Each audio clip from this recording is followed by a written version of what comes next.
Good morning, good morning. Coming to you from my front porch again because I have yet another, I have early morning coaching. Um, so I'm coming here. It's a foggy morning. We still have the gloomy skies here in Kentucky. But that's okay. This type of weather makes you appreciate when the blue skies return. There's something to always be grateful for. Always, always, always. It's all about your perspective. And there's perspective and how vulnerable we are to other perspectives. So that is what we're going to talk about today with Third John. It's another short letter that John is writing to his friend Gaius. I'm not sure if I'm pronouncing that right. And Gaius is in an area or a town where there is a leader who is of a church who is very exclusive. He is not inclusionary. He is not being a good leader. And it's showing. The results are showing. And so he's writing to encourage all the other Christians and his friend Gaius, who's there with boots on the ground, to keep encouraging everybody to do what's right.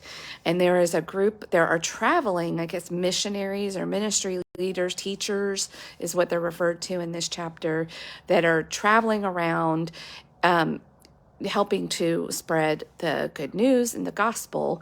And there is one particular church and leader who is like, no, it is me. I am the one. I'm not letting out any outsiders in. We're not supporting any outsiders. And if you support these people, you will be out of my church.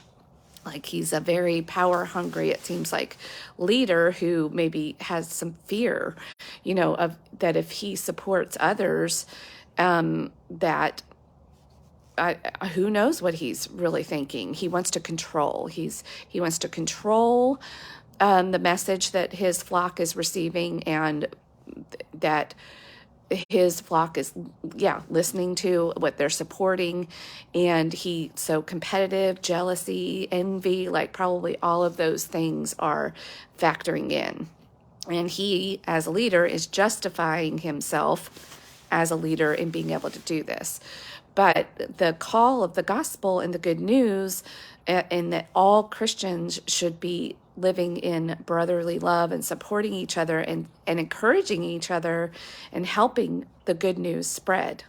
So now we're going from, being warnings about false teachers, and now we have truth teachers, and now people are against them, or one particular leader and is trying to get people against them.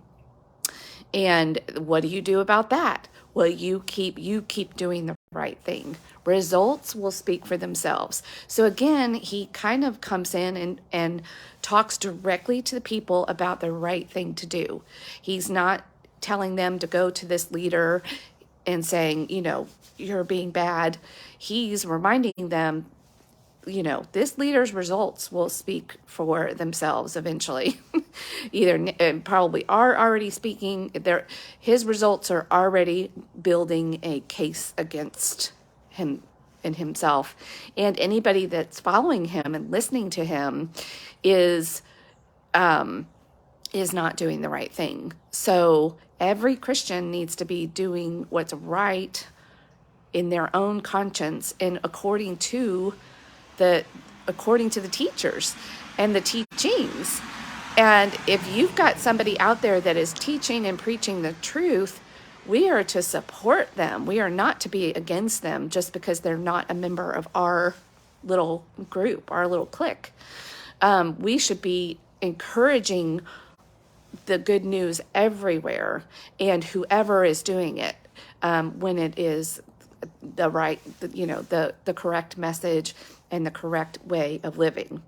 So anybody who's against that and is not doing that, they are not with God. They are not doing the right thing. But again, he's not trying to control other people and go directly to that, because he knows they're not going to listen. Like, they've made up their mind. They are going to do what they're doing. So he's going to let them have their natural consequences. But he's speaking to people that are like, they know, they're either on the fence, like, and encouraging them. No, you're right.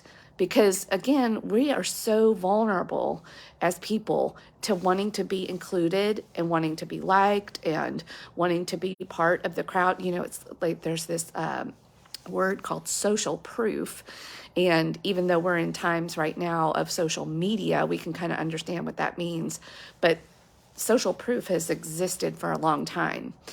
And when we are the ones that might seem like the outsider, you know, for people that are living right there in that community with that church and that leader, they may start to even doubt themselves. Like, maybe I'm doing the wrong thing here. Maybe I need to, you know, because our need to want to belong is so strong that we are vulnerable when even false teachers do come along, that we might not support the truth teachers. And so we need to be really careful that we're staying closely connected to what the truth is in our own hearts and living according to that and supporting other people. So, boy, I mean, we are in an information age now where no matter what your point of view is, you can find people out there that are supporting that. But be careful of people that are like, no, it's my way or the highway. You're either in our group or you're not.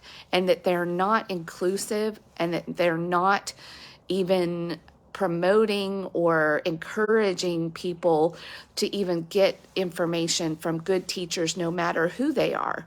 If they're all about, it's our group and only our way, and you're in with me, you're either with me or against me, that's about them. That is not about the truth and wanting the best for everybody.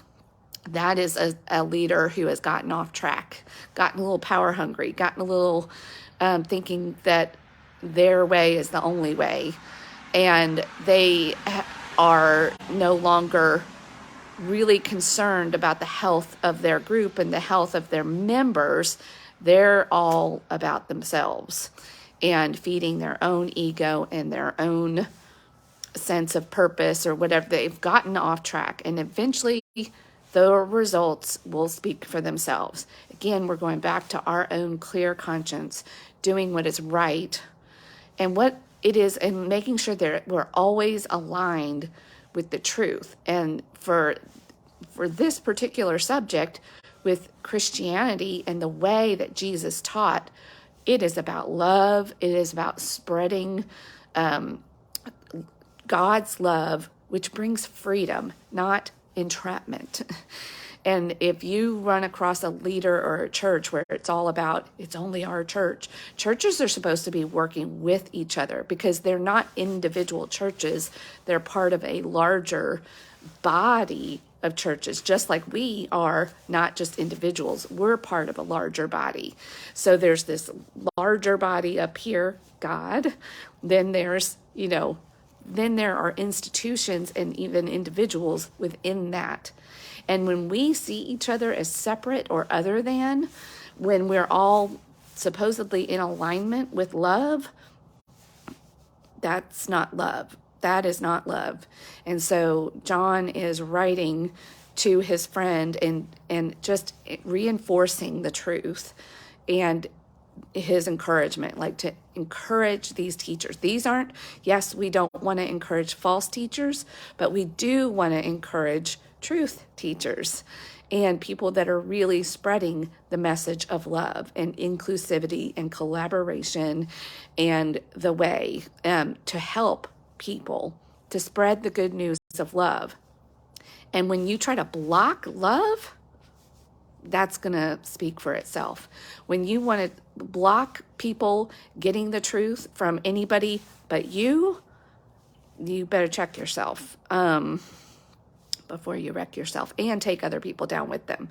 And these people, unfortunately, that are under this person's leadership have, kind of fallen for this because, again, they're caring more about belonging to a specific group or church that is feeding their own egos, and they've lost sight of doing what's right. So, and we're all vulnerable to this. We are so vulnerable to this. And we have to be really careful and always be checking in with ourselves. Wait a minute. Does this line up? Does this align with God? Oh, no, it doesn't. It does not align with God. Oh, I better get back over here. So we can always correct and get in with the right group. And sometimes it is lonely to live in love because it's so tempting. And again, we're so vulnerable and easily influenced. And we're all leaders in that way. We're all leaders. So make sure that you are a good leader. And the results will speak for themselves. All right, see you tomorrow for Jude.